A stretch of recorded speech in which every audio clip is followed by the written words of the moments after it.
Right breaking news చూస్తున్నారు. ఉదయం లాహోర్లో ఒక పేలుడు సంభవించింది. అయితే ఇప్పుడు కరాచీలో మరో పేలుడు సంభవించింది. దీంతో పాకిస్తాన్లో సర్వత్రా భయం నెలకొంది. అయితే దీంతో ఒక్కసారిగా ప్రజెంట్ కరాచీలో కొన్ని డ్రోన్స్ వచ్చి ఒక భవనాన్ని స్ట్రైక్ చేసిన నేపథ్యంలో అక్కడున్న ప్రజలంతా బయటికి పరుగులు తీశారు.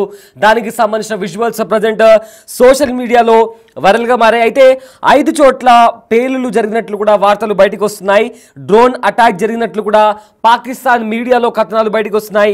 పేలుళ్ల శబ్దం రావడంతో అక్కడున్న జనం బయటికి పరుగులు తీశారు. అయితే ఇవాళ ఉదయం కూడా లాహోర్లోని ఒక పాత ఎయిర్పోర్ట్లో పేలుడు సంభవించింది. అయితే మరో 3 చోట్ల కూడా పేలులు జరిగినట్టు కూడా ఇప్పటికే పాకిస్తాన్ అధికారులతో పాటు అక్కడి మీడియా కూడా నిర్ధారించింది. అయితే లాహోర్లో రోడ్డుపై భారీగా ఆ పేలుడు సంభవించిన తర్వాత జనాలందరూ బయటకు వచ్చి ఏం జరిగిందా అనే భయంతో అటు ఇటు పరుగులు తీస్తున్న పరిస్థితి కనిపిస్తుంది. ఎప్పుడు ఏ వైపు నుంచి అటాక్ జరుగుతుందోనని పాకిస్తాన్ జనమంతా ఆందోళనలో భయంలో ఉన్నట్టు కనిపిస్తుంది. అయితే ఏదైతే ప్రజెంట్ కరాచీలో డ్రోన్ అటాక్ జరిగిందో దానికి సంబంధించిన విజువల్స్ మీరు బిగ్ టీవీ స్క్రీన్ పైన చూస్తున్నారు. అక్కడ బయటకు వచ్చిన జనాలు కూడా ఏదైతే డ్రోన్ వచ్చిందో ఆ డ్రోన్ అటాక్ని తమ ఫోన్ల ద్వారా చిత్రీకరించి ప్రజెంట్ వాటిని సోషల్ మీడియాలో చూస్తున్నారు. అయితే ఏదైతే మీరు బిగ్ టీవీ స్క్రీన్ పైన చూస్తున్నారో అక్కడ కరాచీలోని జనాలు ఆ డ్రోన్ స్ట్రైక్ అయిన తర్వాత భయంతో బయటకు వచ్చి ఏం జరిగిందా అని చెప్పి తమ ఫోన్లతో ఆ డ్రోన్కి సంబంధించిన విజువల్స్ని కూడా రికార్డ్ చేస్తున్నారు. రైట్, మీరు బిగ్ టీవీ స్క్రీన్ పైన చూస్తున్నారు. కరాచీలో ఒక డ్రోన్ వచ్చి ఒక భవనం పైన స్ట్రైక్ చేసింది. అంతలో అక్కడున్న పెద్ద శబ్దం వచ్చి పెద్ద పేలుడు సంభవించడంతో అక్కడి ప్రజలంతా బయటికి వచ్చేసి రోడ్లపైన భయంతో పరుగులు తీస్తున్నటువంటి పరిస్థితి కనిపిస్తుంది. రైట్, దానికి సంబంధించిన విజువల్స్ కూడా మీరు బిగ్ టీవీ స్క్రీన్ పైన చూస్తున్నారు. అక్కడికి పాకిస్తాన్ పోలీసులు కూడా వచ్చి ఆ డ్రోన్ని పర్యవేక్షిస్తున్నారు. అదేవిధంగా అక్కడి జనాలు కూడా అక్కడికి వచ్చి ఏం జరిగిందా అని ఇళ్లలోంచి బయటకు వచ్చి పరుగులు తీసి ఆ డ్రోన్ కింద పడిపోయిన తర్వాత అక్కడికి వచ్చి చూస్తున్నారు. అయితే ఏవైతే భారత్ వైపు యుద్ధ విమానాలు కావచ్చు, యుద్ధ వాహనాలు కావచ్చు భారత్ వైపు మోహరించున్నాయో వాటిని లక్ష్యంగా చేసుకొని ఇలాంటి అటాక్ జరుగుతున్నాయా అని కూడా ఒక క్వశ్చన్ మార్క్ నెలకొంది. ఈ మొత్తం నేపథ్యంలో ప్రజెంట్ ఆల్రెడీ పొద్దున పూట లాహోర్లోని ఒక పాత ఎయిర్పోర్ట్లో ఒక పేలుడు సంభవించింది. అదేవిధంగా ఇప్పుడు ఒక డ్రోన్ కరాచీలో సేమ్ ఒక భవనానికి వెళ్ళి ఢీకొట్టిన పరిస్థితి కనిపిస్తుంది. అయితే మొత్తం 5 చోట్ల కూడా ఈ అటాక్ జరిగినట్లు ఇప్పటికే పాకిస్తాన్లో వార్తలు బయటకు వస్తున్నాయి. పాకిస్తాన్ అధికారులు కూడా దీన్ని నిర్ధారించారు. కానీ ఈ అటాక్ జరిపింది ఎవరు అనే దాని గురించి ఇంకా క్లారిటీ రావాల్సి ఉంది. ప్రజెంట్ దానికి సంబంధించిన విజువల్స్ కూడా మీరు బిగ్ టీవీ స్క్రీన్ పైన చూస్తున్నారు.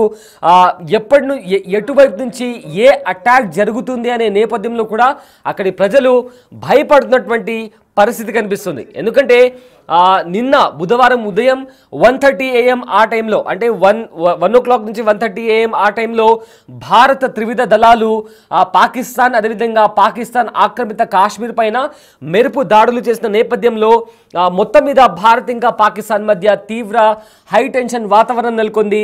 ఈ నేపథ్యంలోనే భారత్ కూడా దీనికి సంబంధించి సింధూర్ 2.0 ఆపరేషన్ చేపడుతుందా అన్న క్వశ్చన్ కూడా రైజ్ అవుతున్న నేపథ్యంలో ఇప్పటికే లాహోర్లో ఒకసారి అదేవిధంగా కరాచీలో కూడా ఒకసారి పేలుళ్లు సంభవించినట్టు కూడా తెలుస్తుంది. అయితే దీంట్లో ఎలాంటి క్యాజువాలిటీస్ నమోదు కాకపోయినప్పటికీ కూడా ఆ పేలుడు సంభవించి పెద్ద శబ్దం రావడంతో అక్కడుండే జనాలు భయంతో ఇళ్లలోంచి బయటకు వచ్చేసిన పరిస్థితి కనిపిస్తుంది. సో దానికి సంబంధించిన విజువల్స్ కూడా మీరు బిగ్ టీవీ స్క్రీన్ పైన ఏదైతే మీకు ఆ ఎక్విప్మెంట్ కనిపిస్తుందో ఆ డ్రోన్కి సంబంధించిన ఒక పార్ట్ కూడా ఆ భవనాన్ని ఢీకొట్టిన తర్వాత మిగిలిన పార్ట్ అక్కడ కింద పడిపోయి కనిపిస్తుంది. అక్కడ జనాలు కూడా ఫోన్ తీసుకొని దాన్ని వీడియో తీస్తున్నారు. అదేవిధంగా అక్కడికి వచ్చిన ఒక పాక్ పోలీస్ రేంజర్ కూడా అది ఏంటా అని కూడా చూసే ప్రయత్నం చేస్తున్నారు. అయితే ఇప్పటికీ ఈ విషయాన్ని పాక్ అధికారులు కూడా నిర్ధారించారు. సో ఈ నేపథ్యంలో ఎప్పుడు ఏ వైపు నుంచి అటాక్ జరుగుతుందా అని కూడా పాకిస్తాన్ ప్రజలు భయాందోళనలో అటు ఇటు పరిగెత్తి ఇళ్లలోంచి బయటకు వచ్చి కూడా రోడ్ల మీద గుమ్మిగుడినటువంటి పరిస్థితి కనిపిస్తుంది. సో మొత్తం మీద చూసుకుంటే పాకిస్తాన్ ఇవాళ ఉదయం కూడా జమ్మూ కాశ్మీర్ ప్రాంతాలు అదేవిధంగా ఎల్ఓసి దగ్గర ఉన్న ప్రాంతాలను టార్గెట్ చేసి పాకిస్తాన్ ఆర్మీ వాళ్ళు అమాయకుల పైన ఓపెన్ ఫైరింగ్ జరిగింది. అయితే ఎల్ఓసి దగ్గర కాల్పుల విరమణ ఒప్పందం ఉన్నప్పటికీ కూడా పాకిస్తాన్ మరోసారి కవ్వింపు చర్యలకు పాల్పడింది. ఈ నేపథ్యంలో చాలా మంది అమాయకులు, అందులో ఆడవాళ్ళు, అదేవిధంగా మహిళలు కూడా ఉన్నట్టు తెలుస్తుంది. అయితే ఇదే అంశానికి సంబంధించి మరింత సమాచారం మా ప్రతినిధి శివ అందిస్తారు. రైట్ శివ, ఉదయం కూడా లాహోర్లో ఒక అటాక్ జరిగింది, అదేవిధంగా ఇప్పుడు కరాచీలో కూడా మరో అటాక్ జరిగినట్టు తెలుస్తుంది. ఏంటి ఈ అటాక్ ఇండియన్ ఆర్మీ నుంచి వచ్చిందా లేదా? ఈ అంశానికి సంబంధించిన అప్డేట్స్ ఏంటి? రైట్, ప్రధానంగా సయ్యద్ ఏదైతే ఉగ్రవాదుల స్థావరాలపై భారత్ అటాక్ చేసిన తర్వాత బిక్కుబిక్కుమంటూ కూడా కాలం వెళ్లదీస్తుంది పాకిస్తాన్. ఈ సమయంలో ఇటు లాహోర్, ఇటు కరాచీలో వరుసగా డ్రోన్ల దాడితో భయానక వాతావరణం అయితే పాకిస్తాన్లో కొనసాగుతున్న పరిస్థితి కనిపిస్తోంది. అంటే లాహోర్ తర్వాత కరాచీలో కూడా ఈ అటాక్ అనేది జరిగింది. 5 చోట్ల అటాక్ జరిగినట్లు కూడా పాకిస్తాన్ మీడియాలో వార్తా కథనాలు వెలువడుతున్నాయి. డ్రోన్ అటాక్ జరిగినట్లు తెలుస్తోంది. పేలుల శబ్దం రావడంతో జనమంతా కూడా, ఇళ్లలో ఉన్న జనమంతా బయటకు పరుగులు తీసి వారి ప్రాణాలను కాపాడుకునే ప్రయత్నాలు అయితే వారు చేస్తున్న పరిస్థితి కనిపిస్తుంది. అంటే ఏ కొంచెం శబ్దం వచ్చినా సరే ఆందోళన చెందుతూ ఉన్నారు పాకిస్తాన్లోని ప్రజలు. ఏదైతే ఉగ్రవాద స్థావరాలను టార్గెట్గా చేసుకుని 9 ఉగ్రవాద స్థావరాలపై ఏదైతే 5 ప్రాంతాల్లో భారత ఆర్మీ దాడి చేసిందో దానికి సంబంధించి ఇప్పటికే వారు కొంత ఇంకా భయానక వాతావరణంలోనే వారు ప్రజెంట్ సిచ్యువేషన్ అంతా కూడా అలాగే ఉంది. కానీ ఇప్పుడు మళ్ళీ సొంత దేశంలో ఈ దాడులు జరగడం, ఎవరు దాడులు చేస్తున్నారనేది కూడా ఊహించడానికి కూడా వారికి అంత తెలియని పరిస్థితి అయితే ప్రజెంట్ కనిపిస్తోంది. అంటే ఇంటెలిజెన్స్ విభాగం కానీ ఇదంతా కూడా ఏం చేస్తుందనేది కూడా అందరూ భావిస్తున్నారు. ప్రజానీకం కానీ ఇటు ప్రతిపక్ష పార్టీలు అందరూ కూడా ఇంటెలిజెన్స్ విభాగం ఏం జరుగుతుంది ఏంటనేది కూడా ఎప్పటికప్పుడు నిఘా విభాగం దగ్గర సమాచారం ఉంటుందిగా. ఈ నేపథ్యంలో వారెందుకు గుర్తించలేకపోతున్నారు అనేది కూడా ప్రధానంగా అందరూ కొన్ని విమర్శలు చేస్తున్న పరిస్థితి కనిపిస్తోంది. అంటే లాహోర్లో వరుసగా పేలుళ్లు జరిగాయి. 3 చోట్ల ఈ పేలుళ్లు జరిగినట్టు కూడా నిర్ధారణ జరిగింది. ఎప్పుడు ఏ వైపు నుంచి అటాక్ జరుగుతుందో అనేది కూడా తెలియని సిచ్యువేషన్లో పాకిస్తాన్ ప్రజలు, పాకిస్తాన్ ప్రభుత్వం, ఆర్మీ కూడా ఉన్న పరిస్థితి కనిపిస్తోంది. అంటే ఒకవైపు భారత్ ఎప్పుడు అటాక్ చేస్తుందో తెలియదు, అందులోనూ సొంత దేశంలో అంతర్యుద్ధం కొనసాగుతుంది. మరోవైపు డ్రోన్ల వర్షం కురిపిస్తూ దాడులకు తెగబడుతూ ఉన్నారు. అంటే ఎవరు దాడులు చేస్తున్నారు, ఎందుకు దాడులు చేస్తున్నారు అనేది కూడా పాకిస్తాన్ వద్ద సమాచారం లేదు. మరోవైపు ఈరోజు బలూచ్ లిబరేషన్ ఆర్మీ కూడా ఆర్మీ వాహనం పైన అక్కడ గస్తీ నిర్వహించేందుకు వెళ్ళిన పాకిస్తాన్ ఆర్మీ వాహనం పైన దాడి చేసిన నేపథ్యంలో దానిలో 12 మంది సైనికులు మృతి చెందారు. ఇలా ప్రతి పాత ఎయిర్పోర్ట్లో ఈరోజు ఉదయం డ్రోన్ అటాక్ జరిగింది. మరోవైపు ఇప్పుడు కూడా డ్రోన్ అటాక్ జరిగినట్టు కూడా చెప్తూ ఉన్నారు. కానీ ఈ దాడి చేసింది ఎవరు అంటే ఇటు ఏదైతే సైనికులను లక్ష్యంగా చేసుకుని బలూచ్ లిబరేషన్ ఆర్మీ ఏదైతే దాడి చేసిందో వాళ్ళే ఈ దాడి చేశారా, ఇంకా లేకుంటే తెహ్రీక్ తాలిబాన్ పాకిస్తాన్ ఏదైతే ఉందో టీపీటీ వారు దాడి చేశారా, ఎవరు దాడి చేశారో అనేది కూడా తెలియని సిచ్యువేషన్లో పాకిస్తాన్ నిఘా విభాగం కానీ పాకిస్తాన్ ప్రభుత్వం కానీ ఉంది.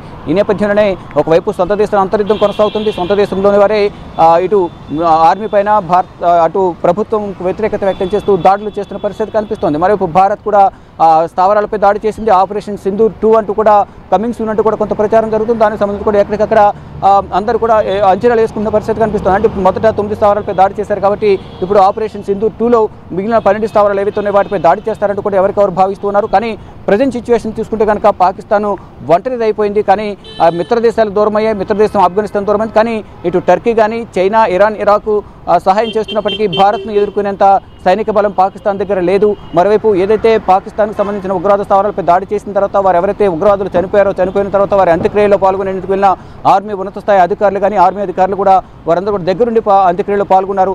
దీన్ని బట్టి ప్రపంచం అంతా కూడా ఈ ఉగ్రవాదానికి పాకిస్తాన్కు సంబంధం ఉందనేది కూడా అందరూ భావించారు. దీని నేపథ్యంలో ప్రపంచవ్యాప్తంగా పాకిస్తాన్ పైన విమర్శలు కురిపిస్తూ ఉన్నారు, విమర్శలు చేస్తున్న పరిస్థితి కనిపిస్తుంది. ఇక ప్రజెంట్ సిచ్యువేషన్ చూసుకుంటే కనుక పాకిస్తాన్ అలాగే భారత్ సరిహద్దుల వద్ద ఉద్రిక్తత కొనసాగుతుంది. కాల్పుల విరమణ ఒప్పందాన్ని ఉల్లంఘించి వాళ్ళు సీజ్ ఫైర్ చేస్తూనే ఉన్నారు. మరోవైపు సరిహద్దు ప్రాంతాలను ఉన్న సాధారణ ప్రజలను టార్గెట్గా చేసుకుని దాడులు చేస్తున్న నేపథ్యంలో మినిస్టర్ ఆఫ్ ఎక్స్టర్నల్ అఫేర్స్ కూడా అంటే విదేశాంగ శాఖ కూడా కొంతసేపు క్రితం అధికారిక ప్రకటన చేసింది. మొత్తం పూంచ్ సెక్టర్ అలాగే ఇతర ప్రాంతాల్లో కలిపి మొత్తం 59 మంది గాయపడ్డారు, 13 మంది చనిపోయారనేది కూడా వారు అధికారికంగా ప్రకటించారు. కానీ అంతర్జాతీయ చట్టాల ఉల్లంఘన కింద ఈ సాధారణ పౌరుల మీద ఏదైతే దాడి చేశారో ఇది అంతర్జాతీయ చట్టాల ఉల్లంఘన కింద వస్తుంది. సాధారణ పౌరుల మీద దాడులు జరగకూడదు అనేది కూడా ప్రధానంగా అందరూ పాక్ చర్యలను అందరూ ఖండిస్తున్న పరిస్థితి కనిపిస్తుంది. కేవలం ఉగ్రవాద స్థావరాలను టార్గెట్గా చేసుకుని మాత్రమే భారత్ దాడి చేసింది. కానీ ఇక్కడ భారత్లో మాత్రం పాకిస్తాన్ సాధారణ ప్రజలను టార్గెట్గా చేసుకుని వారు దాడులు చేస్తున్నారు. దానికి తగిన శాస్తిగా సొంత దేశంలోనే అంతర్యుద్ధం ఎదుర్కొంటున్నారు. సొంత దేశంలోనే వ్యతిరేకత కూడగట్టుకుని వారి నుంచే అంటే ఎవరో వారిపై దాడి చేయాల్సిన అవసరం లేదు. సొంత దేశంలో ఉన్న విరోధులే వారిపై, శత్రువులే వారిపై దాడి చేసి వారిని నాశనం చేసే సిచ్యువేషన్కు పాకిస్తాన్ తెచ్చుకుంది అనేది కూడా అందరూ చెప్తున్న పరిస్థితి కనిపిస్తోంది. ఏదైతే మొదటి నుంచి కూడా తెహ్రీక్ తాలిబాన్ కానీ, మరోవైపు పాకిస్తాన్ కానీ, మరోవైపు బిఎల్ఏ కూడా మొదటి నుంచి కూడా పాకిస్తాన్ సైన్యంపై దాడి చేస్తూ పాకిస్తాన్ సైన్యానికి నష్టం జరిగే విధంగా కూడా వారు వ్యవహరిస్తూ ఉన్నారు. మరోవైపు ఈరోజు ఉదయం సమయంలో కూడా ఈ పాకిస్తాన్కి సంబంధించిన సైన్యం సెర్చ్ ఆపరేషన్ నిర్వహిస్తున్న నేపథ్యంలో, గస్తీ కాస్తున్న నేపథ్యంలో అక్కడ ఆ వాహనంపై దాడి చేశారు. దానిలో 12 మంది చనిపోయారు. ఇప్పుడు కొత్తగా 5 సార్లు బాంబు పేలుళ్లు జరిగాయి. డ్రోన్స్ ద్వారా ఈ పేలుళ్లు సంభవించినట్టుగా కూడా తెలుస్తుంది. ఒకటి లాహోర్లో జరిగింది, 2 కరాచీలో కూడా ఈ పేలుళ్లు జరిగాయి. దీని ద్వారా ఇప్పటి వరకు అంటే ఎవరైనా ప్రాణ నష్టానికి సంబంధించి ఇప్పటివరకు ఎటువంటి అధికారిక సమాచారం లేనప్పటికీ కూడా ఈ పేలుళ్లు జరగడం వరకు మాత్రం కుట్ర దాగి ఉంది అనేది కూడా పాకిస్తాన్ భావిస్తోంది. దానిలో భాగంగా అంటే ఈ పేలుళ్లకు సంబంధించి అధికారికంగా మేమే దీనికి సంబంధించి దాడి చేసామనేది ఎవరు అధికారిక ప్రకటన చేయలేదు. కానీ దాన్ని గుర్తించే పనులు అయితే పాకిస్తాన్ నిఘా విభాగం ఉంది. ప్రజెంట్ సిచ్యువేషన్ చూసుకుంటే మాత్రం అయోమయంలో ప్రజెంట్ పాకిస్తాన్ సిచ్యువేషన్ ఉందని మనం ప్రధానంగా చెప్పుకోవాలి. అంటే ఒకవైపు యుద్ధం రాకముందే యుద్ధం వచ్చినంత పని చేసింది భారత ప్రభుత్వం. అక్కడున్న ఆర్మీ కానీ, ఎయిర్ ఫోర్స్ కానీ, నేవీ కానీ వీరందరూ సంయుక్తంగా నిర్వహించిన ఈ ఆపరేషన్ సింధూర్లో మొత్తం ఉగ్రవాద స్థావరాలని మట్టుబెట్టారు. దాంట్లో ఉన్న ఉగ్ర నాయకులు ఎవరైతే ఉన్నారో, అగ్రనాయకులు, ఉగ్రవాదులు కూడా అగ్రనాయకులు ఎవరైతే ఉన్నారో వారిని టార్గెట్గా చేసుకుని 3 స్థావరాలను ఏదైతే ఉన్నాయో 3 సంస్థలకు సంబంధించిన స్థావరాలు, ఆ 9 స్థావరాలపై దాడి చేశారు. 5 ప్రాంతాల్లో దాడి చేసిన నేపథ్యంలో మెయిన్ జైషే మహమ్మద్ సంబంధించిన మసూద్ అజార్కు సంబంధించిన వారి కుటుంబం మొత్తం కూడా 10